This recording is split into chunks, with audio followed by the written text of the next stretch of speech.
Hi guys, welcome to my on YouTube channel Aryas English. तो मेरे प्यारे दोस्त, एक बार फिर से मैं अपने चैनल में स्वागत करता हूं। मैं हूं नीरज सर। तो मेरे दोस्त, आप लोग के बीच में फिर से मैं वीडियो लेके आ चुका हूं। जो मेरा वीडियो होगा वो होगा वॉइस। तो वॉइस का बहुत ही इंपॉर्टेंट वीडियो है ये। तो आई थिंक मैं वॉइस का ऑलरेडी वीडियो 3 या 4 अपलोड कर चुका हूँ, जिसमें हम पार्ट 1, पार्ट 2, पार्ट 3 में क्या किया था, प्रेजेंट को एक साथ में पढ़ाया, फिर पास्ट को पढ़ाया, फिर फ्यूचर को पढ़ाया। लेकिन मेरा आज पॉइंट होगा कि हर एक टेंस को 1 बाय 1 चलेंगे लेके। तो ये टेंस थोड़ा सा भी वीडियो को पुश मत करना, शुरू से लेकर लास्ट देखिए, क्योंकि जो ये पैसिव वॉइस होता है ये ग्रामर में बहुत ही महत्वपूर्ण होता है। आज हम जानेंगे, जैसे मैंने कहा, प्रेजेंट इंडेफिनिट टेंस। तो आज जो होगा प्रेजेंट इंडेफिनिट का पैसिव वॉइस बनाएंगे हम। एक तीर से दो निशाना करेंगे। हमने कहा मेरे दोस्त, एक तीर से दो निशाना। मैंने कहा आई थिंक आपको टेंस भी नहीं आता होगा, और तब सोचोगे जब टेंस नहीं आ रहा तो पैसिव वॉइस कैसे बनाएंगे। तो इसीलिए मैंने कहा मैं टेंस के साथ साथ आपको पैसिव वॉइस सिखाने की कोशिश करूंगा। देखो, मैंने यहाँ जो राम कथा लिखा है ना, एक साइड टेंस एक साइड पैसिव वॉइस, तो दोनों एक साथ में पढ़ाएंगे तो आपके लिए बहुत ही यूज होने वाला है। तो वीडियो के लास्ट तक बने रहो। और हम आप लोग को सबसे पहले ये कहना चाहते हैं कि यदि अभी तक आपने मेरे चैनल को सब्सक्राइब नहीं किया तो चैनल सब्सक्राइब करके जाएं, क्योंकि जैसे ही चैनल को सब्सक्राइब करेंगे, कोई भी वीडियो अपलोड करेंगे तो सबसे पहले आप तक ही पहुंचेगा। तो चैनल को सब्सक्राइब करें और लाइक करना ना भूलें। आपका अपना चैनल आर्यस से इंग्लिश। तो मेरे दोस्त, मैंने कहा प्रेजेंट इंडेफिनिट टेंस होगा वो चेंज होगा प्रेजेंट कंटीन्यूअस टेंस। तो मैंने आपको रूल जो था, मैंने रूल सभी पार्ट 1 वीडियो में अपलोड किया है। अगर आप नहीं जानते तो आर्यस चैनल को खोलो, उसमें जाके देखो, उसमें होगा passive voice present tense part 1। तो उसको खोलेंगे तो उससे क्या होगा कि सभी फार्मूला उसमें एक साथ में दिया गया है। उसके बाद पास्ट में भी जाके देख सकते हो आसानी से, फ्यूचर में भी जाके आसानी से देख सकते हो। लेकिन इसमें क्या होगा, मैंने कहा एक तीर से दो निशाना करना है मुझे, तो इसमें मैं रूल नहीं लिखा रहा। रूल तो ऑलरेडी मैं लिखा चुका हूं। तो मैं बात करूंगा present indefinite tense present continuous. मैंने कहा active voice to change passive voice. Active voice को चेंज कैसे करेंगे पैसिव वॉइस, अभी आप जानेंगे कि एक्टिव वॉइस क्या होता है। तो मैंने कहा मेरे दोस्त, एक्टिव वॉइस का मतलब एक प्रकार से आप कह सकते हो टेंस। आप जानते हो कि टेंस नहीं आएगा तो पैसिव वॉइस नहीं कर पाएंगे। लेकिन मैं आपके बीच में टेंस के साथ साथ आपको, देखो मैंने एक साइड यहाँ टेंस लिखा है, टेंस का मतलब एक्टिव वॉइस, और इस साइड मैंने लिखा है पैसिव वॉइस। तो हम किसको कैसे चेंज करेंगे आप यहाँ को लिखे हैं। और मैंने कहा कि positive, negative, interrogative, interrogative plus negative, WH family जो होते हैं सब बताएंगे इसमें। तो आप वीडियो के लास्ट तक बने रहो, वीडियो को छोड़ के जाना नहीं है। तो सबसे पहला मेरा जो एग्जाम्पल देखेंगे तो एग्जाम्पल के हिसाब समझेंगे तो बहुत इंपॉर्टेंट होता है। तो सबसे पहले जानेंगे किसका स्ट्रक्चर क्या होगा। मैंने कहा आपके सामने देख सकते हैं प्रेजेंट इंडेफिनिट का स्ट्रक्चर है, और उसी को हम जब चेंज करेंगे प्रेजेंट कंटीन्यूअस में, प्रेजेंट कंटीन्यूअस का स्ट्रक्चर यहाँ है। तो मैंने कहा जो एक्टिव वॉइस होता है, एक्टिव वॉइस का मतलब सबसे मेन पॉइंट होता है सब्जेक्ट, क्योंकि आप टेंस पढ़ते हो तो टेंस में सबसे मेन पॉइंट आपको रखा जाता है टेंस सब्जेक्ट का। लेकिन जैसे ही पैसिव वॉइस में एंट्री मारते हो तो पैसिव वॉइस में एंट्री मारने का मतलब उसमें सबसे मेन पॉइंट आपको होता है ऑब्जेक्ट। तो देखो, इस साइड ऑब्जेक्ट का खेल है और इस साइड है सब्जेक्ट का खेल। तो वीडियो को ज़्यादा लॉन्ग न होने के कारण से हम चलते ही स्टार्ट करते हैं। तो एग्जाम्पल से ज़्यादा समझेंगे तो और आप लोग के लिए बेटर होगा। तो मैंने कहा यदि सब्जेक्ट, मेरा सब्जेक्ट वर्ग के फर्स्ट फॉर्म यस है, यस प्लस ऑब्जेक्ट, ये मेरा पॉजिटिव सेंटेंस है। पॉजिटिव का मतलब पहला एग्जाम्पल होगा। तो मैंने कहा ऑब्जेक्ट इज मार V3 बाई प्लस सब्जेक्ट। ये देख लीजिए आपके सामने, मैं यहाँ सब रामकथा लिखा हूँ, तो भी समझाएंगे तो अच्छे से समझ में आएगा। मैंने कहा जैसे लिखा आई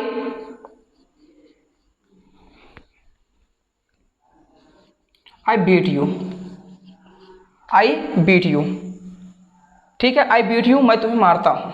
ओके, तो देखो मैं कहा आई बीट यू, ये मेरा पहला एग्जाम्पल, आई बीट यू। इसको अगर पैसिव वॉइस में चेंज करना हुआ तो क्या करोगे। तो सबसे पहले क्या लिखना है, ऑब्जेक्ट। ओके, तो मैंने कहा यू का क्या होता है ऑब्जेक्ट। सबसे पहले क्या लिखेंगे, ऑब्जेक्ट। तो ऑब्जेक्ट रहता कहाँ है, तो मैंने कहा जो वर्ब होगा, वर्ब के बाद ऑब्जेक्ट लिखा जाएगा। तो हमने कहा आई मतलब सब्जेक्ट, बीट मतलब मारना, ये मेरा वर्ब हुआ, ये क्या है मेरा यू मेरा क्या हुआ ऑब्जेक्ट। तो ये प्रेजेंट इंडेफिनिट है, प्रेजेंट इंडेफिनिट का पहला स्ट्रक्चर है। तो पहला स्ट्रक्चर के हिसाब से इसमें डू या डच का प्रयोग क्यों नहीं होगा, ये अगर जानना है तो आप जाके प्रेजेंट इंडेफिनिट पढ़ो। मैंने कहा नहीं हो तो आप देख सकते हो। मैंने कहा आई बीट यू, तो मैंने कहा सबसे पहले ऑब्जेक्ट लिखा जाएगा। तो ऑब्जेक्ट मैंने कहा सबसे लास्ट में होता, तो मैंने ऑब्जेक्ट को लिया। अब ऑब्जेक्ट को देखकर मुझे इज एम आर का प्रयोग करना है, तो आई थिंक हम आर का प्रयोग करेंगे, क्योंकि यू मेरा क्या होता है हमेशा प्लूरल नंबर होता है। तो यू के साथ हमेशा आर का प्रयोग करेंगे। तो हमने कहा यू आर, अब मारने का बीट होता है, बीट का ही थर्ड पर्सन क्या हो जाएगा, बीटेन हो जाएगा। क्या हो जाएगा मेरे दोस्त, बीटेन। तो हमने कहा यू आर बीटेन। अब यहाँ देखो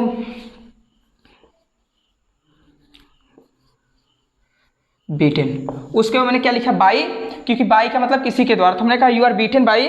अब किसके द्वारा सब भैया था, मी, आई, क्योंकि ये सब्जेक्ट है। तो मैंने कहा देखो भैया, अब हमने कहा जैसे मैंने कुछ रूल लिखा था, सब्जेक्ट अगर मेरा आई है तो उसको ऑब्जेक्ट मी होगा, तो ये मैंने लिखा था, अगर सब्जेक्ट मेरा, अगर एक्टिव वॉइस में सब्जेक्ट मेरा आई है तो अगर उसको हम पैसिव वॉइस में बनाएंगे तो ऑब्जेक्ट का काम करने लगता है। तो सब्जेक्ट मेरा जब यहाँ आई था, जब इसको ऑब्जेक्ट बनाएंगे तो ऑब्जेक्ट उसका क्या हो जाएगा, मी। तो मैंने कहा आई बीट यू, मैं तुम्हें मारता हूँ, इसका हिंदी क्या हो जाएगा, यू आर बीटन बाय मी, तुम मेरे द्वारा मार खाते हो। ओके, अब आगे देखते हैं, खा रहे हो। अगर इसका नेगेटिव देखेंगे तो नेगेटिव भी बहुत आसान होगा, आप स्क्रीन शॉट लेते रहिए और इसको लिखते रहिए, तो आपके लिए इंपॉर्टेंट होगा।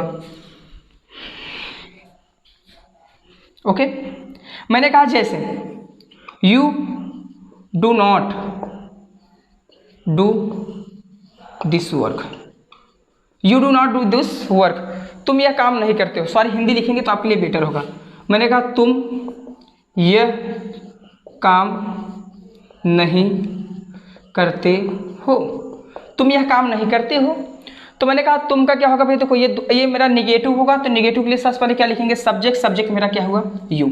अब टेंस भी सिखा रहे हैं एक ही वीडियो में, मैंने कहा एक तीर से दो निशाना, तो आपका भी फर्ज होता है चैनल को सब्सक्राइब करके ही जाना, ये आपके ऊपर डिपेंड करेगा। तो मैंने कहा जैसे यहाँ मैंने क्या लिखा, यू। अब देखो मैंने कहा यू लगा है तो यू के साथ डू लगाएंगे कि डज, ये आप बता सकते हैं, तो बता सकते भैया। मैंने कहा यू मेरा जब पूरा नंबर है तो यू के साथ हमेशा क्या लगाया जाएगा, डू। तो मैंने कहा यू डू, उसके बाद क्या है, नॉट, यू डू नॉट, उसके बाद क्या है, वर्क। वर्क रहता कहाँ है, पहचान के साथ, मैंने कहा मुख्य क्रिया के साथ ही दिखेगा, तो मैंने कहा करते करने का क्या होता है, डू, और यह काम का क्या होता है, दिस वर्क, दिस वर्क।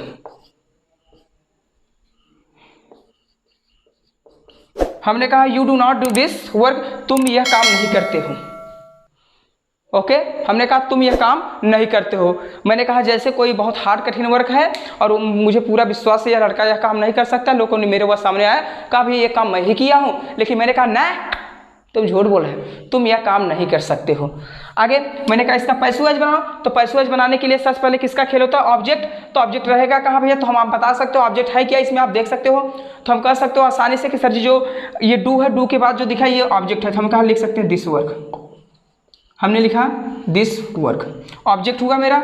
उसके बाद क्या लगाना है, इज एम आर, तो इज एम आर लगाना है, तो हम इसके साथ हमेशा इज लगाएंगे, एम और आर को नहीं लगाना है, तो क्या लिखेंगे, नॉट। उसके बाद करने का डू होता, डू का थर्ड क्या हो जाएगा, डन। ठीक है, हमने कहा this work is not done. उसके बाद किसका खेल होगा भैया, बाई, तो हमने लिखा बाई। अब मैंने आपसे पहले कहा कि अगर सब्जेक्ट, अगर एक्टिव वॉइस में सब्जेक्ट मेरा क्या है, यू है, तो यू का ऑब्जेक्ट ऑलरेडी क्या होता है, यू ही होता है, ऐसे ही पढ़ना है। तो मैंने कहा पॉजिटिव और निगेटिव मैंने समझाया, अब बात होगी इंट्रागेटिव। तो ऐसे करके आप एग्जाम्पल बनाते चलो, एग्जाम्पल बनाओ, बहुत ज़्यादा हार्ड नहीं होगा। तो चलेंगे एग्जाम्पल की ओर, तो इसको रब करते हैं, लिखते रहो, ठीक है। मैंने कहा क्या मैं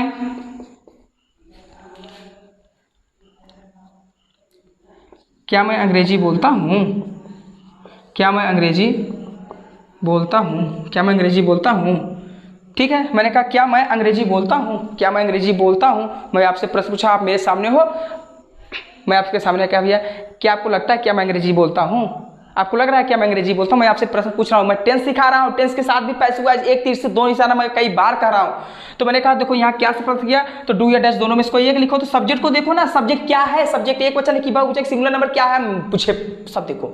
तो मैंने कहा सब्जेक्ट मेरा आई है, हमने लिखा आई, आई को देखकर डू या डैश लगाना था, हमने लिखा डू। तो डू आई बोलने का क्या होता है, स्पीक, डू आई स्पीक।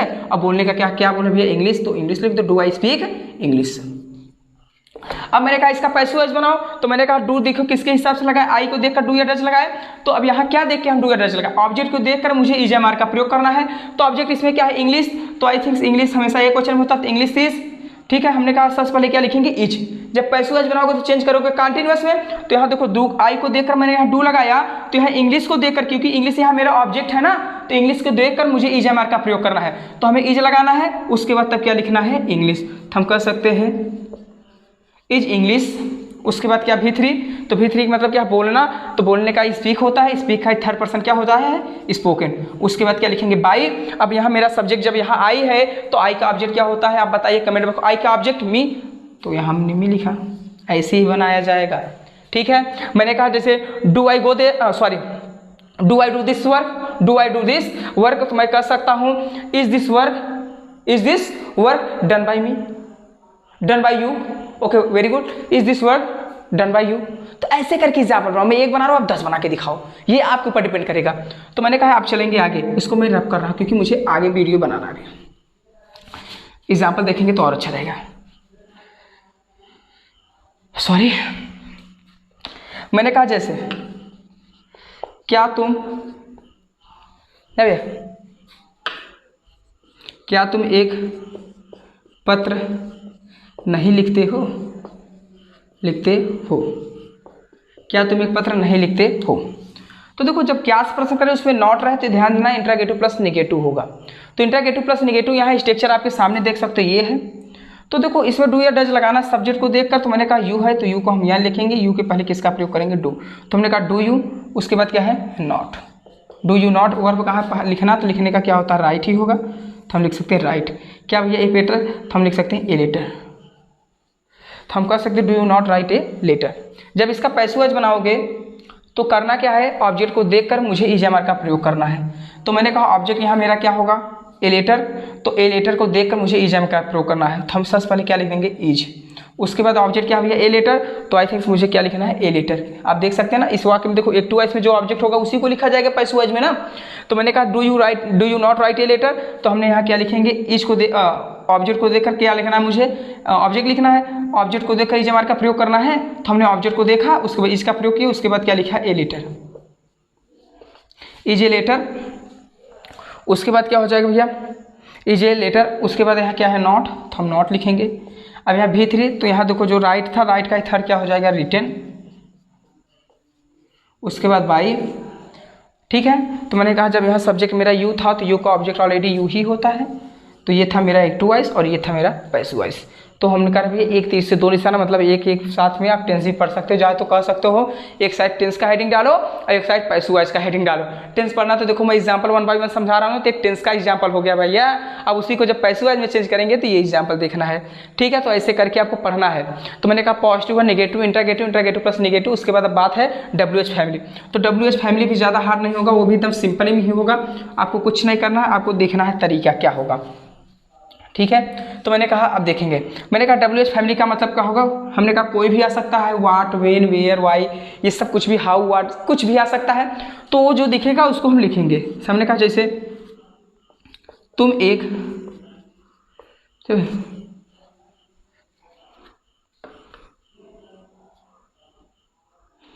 हमने कहा तुम एक आम क्यों खाते हो? तुम एक आम क्यों खाते हो, इसका बनाओ। हमने कहा यहाँ देखो क्यों है, तो क्यों का मीनिंग क्या हो जाता है? वाई। अब वाई को देखकर मुझे डू या डज का प्रयोग करना है। मैंने कहा ये हुआ। अब मैंने कहा अब यहाँ देखो तुम की बात हो तो तुम हमेशा बहुवचन होता है, तो हमने कहेंगे यू। वाई डू यू, ना भैया why do you eat A mango, why do you eat a mango, तुम एक आम क्यों खाते हो। अगर इसका पैसिव वॉइस बनाना हुआ तो कुछ मत करो, देखो जो यहाँ वाई है, वाई के स्थान पे वाई ही लिख दो, इसमें भी, ठीक है। अब वाई लिखे, हमने कहा WH फैमिली जो होगा वाट, ये सब जो आएंगे उसको लिखना है। एक वाई आए तो वाई, वाट आए तो वाट, वेर आए तो वेर, वेन आए, कुछ भी आए तो उसको लिख देना है।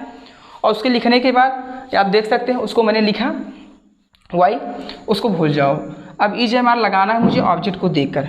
तो मैंने कहा ऑब्जेक्ट इसमें क्या है मेरा भैया? इट, मतलब ये खाना मेरा वर्ब हुआ, इसी के बगल में जो होगा ए मैंगो, तो हम कह सकते हैं why is a mango, why is a mango, ठीक है। हम कह सकते हैं वाई इज ए मैंगो। अब इट है तो इट का इटेन हो जाएगा थर्ड, तो हमने कहा why is a mango eaten, यहाँ क्या हो जाएगा भैया? बाई। बाई लिखने के बाद अब मेरा क्या था? ऑब्जेक्ट। तो मैंने कहा भैया यहाँ यू है तो यू का ऑब्जेक्ट क्या होता है? यू ही होता है। तो मैंने कहा देखो ये हुआ एक्टिव वॉइस, ये हुआ पैसिव वॉइस। एक्टिव वॉइस का मतलब टेंस, अगर टेंस नहीं पढ़े हो तो आप आसानी से इसको पढ़ भी सकते हो, स्ट्रक्चर के साथ है। और वो मैं 1 बाय 1 सिखाने का भी कोशिश कर रहा हूँ, इसमें कहने की क्या बात है, क्योंकि मैंने देखो यहाँ एक्टिव वॉइस का मतलब टेंस है, तो मैंने कहा एक तीर से दो निशाना मैं कर रहा हूँ। और आप लोग को बता देना चाहता कि यदि यूट्यूब पे आप नए हो तो चैनल को सब्सक्राइब करना, क्योंकि मैंने भी जैसे ही कोई वीडियो बनाएंगे तो सबसे पहले आपको प्राप्त करना है, क्योंकि अब स्पोकन का महासंग्राम होगा भैया। स्पोकन के साथ साथ क्लास 11th, क्लास 12th या क्लास 9th कुछ भी हो, यूपी बोर्ड का एग्जाम के लिए आप हमें संपर्क कर सकते हैं। और संपर्क करने के लिए 90056304 पर संपर्क कर सकते हो, वो मेरा पर्सनल नंबर है। तो आप उसमें कोई भी चीज़ प्रॉब्लम होगा तो आप मुझसे आसानी से पूछ सकते हो, अगर कोई दिक्कत हो तो। तो मैंने कहा ये मेरा था positive negative interrogative, interrogative plus negative, WH family हुआ। तो अब बात करेंगे WH फैमिली तो होगा ही, लेकिन उसमें भी क्या होंगे, नॉट होंगे। मैंने कहा जैसे देखेंगे, ठीक है। मैंने कहा जैसे, ठीक है, वह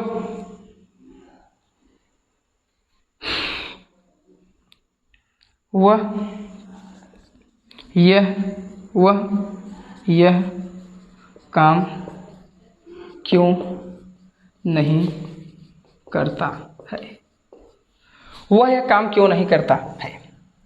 I will ask you, mom है, फादर्स हैं, और मान लीजिए मैं हूँ, मॉम है मेरे फादर्स हैं और मैं हूँ, ठीक है। तो समझिए, कोशिश करना।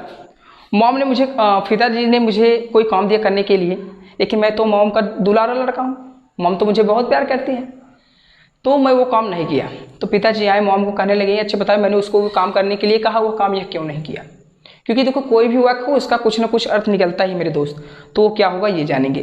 तो मैंने कहा जैसे वह यह काम क्यों नहीं किया करता है, तो वह देखो यहाँ वाई दिखा, तो देखो WH फैमिली है, तो हम सबसे पहले क्या लिखेंगे, वाई लिखेंगे। और वाई को देखकर, सब्जेक्ट को देखकर डू या डज लगाना है। यहाँ सब्जेक्ट है, तो हमने कहा ये जो डज लगाएं, क्योंकि ये जो ही है, ही हमेशा एक क्वेश्चन सिंगुलर नंबर, तो हमने कहा वाई डज ही नॉट। काम करने का क्या होता है, डू, यह काम का क्या हो जाएगा भैया, दिस वर्क।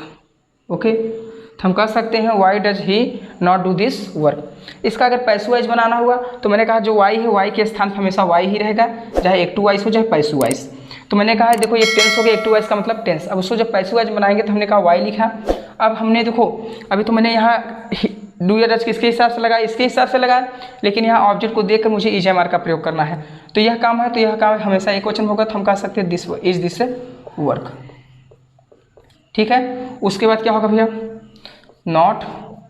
अब हमने कहा यहाँ डू है, डू मेरा क्या था, ये देखो डू, तो डू मेरा फर्स्ट पर्सन था, लेकिन इसमें हमेशा थर्ड, क्योंकि पैसू वाइज का हमेशा रूल होता है थर्ड लगाया जाएगा। तो हम कह सकते हैं why is this work not done by. अब यहाँ ही है, तो ही का ऑब्जेक्ट हमेशा क्या होता है, हिम। तो आई थिंक मुझे लग रहा है आपको समझ में आ गया होगा। अगर कोई भी प्रॉब्लम हो तो कमेंट बॉक्स होता है, उसमें आप पूछ सकते हो, और ज़्यादा से ज़्यादा एग्जाम्पल को बनाने की कोशिश करो। तो ये मेरा प्रेजेंट इंडेफिनिट टेंस था, जिसको हमने चेंज किया प्रेजेंट कंटीन्यूअस में। तो एक्टिव वाइज का रूल ही होता है कि प्रेजेंट इंडेफिनिट को हम किस में चेंज करते हैं, प्रेजेंट कंटीन्यूअस में। यदि वीडियो थोड़ा सा भी अच्छा लगा तो चैनल को सब्सक्राइब कर दो। आपका अपना चैनल है आर्यस इंग्लिश, मुझे आपकी सपोर्ट की जरूरत है, क्योंकि आपका अपना छोटा भाई नीरज कुमार बिंद। तो हम बता देना चाहते हैं कि हम एक छोटे से गाँव में बिलोंग करते हैं, छोटे से डिस्ट्रिक्ट से बिलोंग करते हैं, जो कि भदोही है। तो